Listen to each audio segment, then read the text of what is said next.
ঈদে ঘরমুখো মানুষের যাত্রা নিয়ে জানাতে সাভার থেকে সরাসরি যুক্ত হচ্ছেন সহকর্মী দেওয়ান ইমন। ইমন, মহাসড়কের পরিস্থিতি কেমন দেখছেন জানাবেন।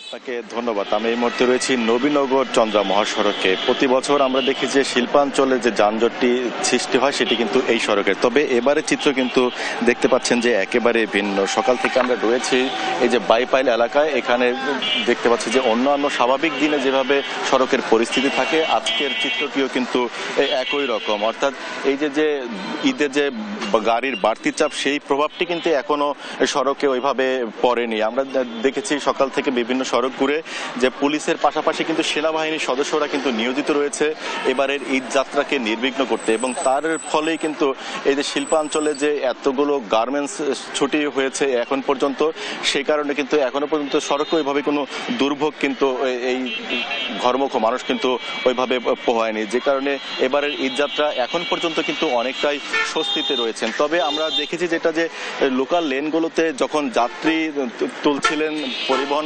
পরিবহন সংশ্লিষ্টরা, তখন কিন্তু স্থানীয় কিছু অসৎ ব্যক্তি কিন্তু সেই পরিবহনগুলো থেকে চাঁদা উত্তোলন করছেন, যে কারণে কিন্তু পরিবহনের সাথে সংশ্লিষ্ট যারা রয়েছেন তারা কিন্তু দূরপাল্লার যে সমস্ত যাত্রী তাদের কাছ থেকে কিন্তু অধিক ভাড়া আদায় করছেন। এই দুর্ভোগটি বা এই ভোগান্তিটি কিন্তু অন্যান্য বছরের মতো এবারও কিন্তু যারা যাত্রী রয়েছেন তারা কিন্তু এই সমস্যাটি পোহাচ্ছেন। এছাড়া আমরা এর আগে ঘুরে এসেছি যেটি রয়েছে ঢাকা আরিচা মহাসড়ক, সেখানেও দেখেছি যে একই চিত্র।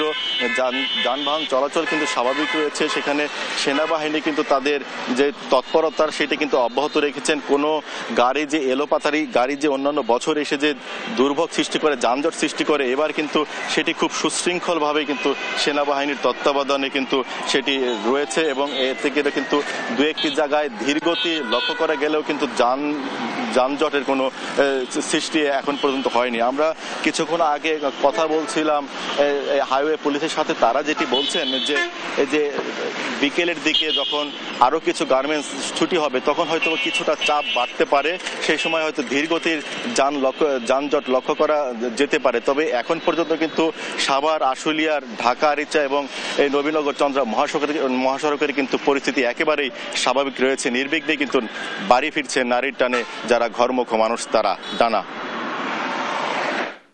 ইমন, ধন্যবাদ আপনাকে।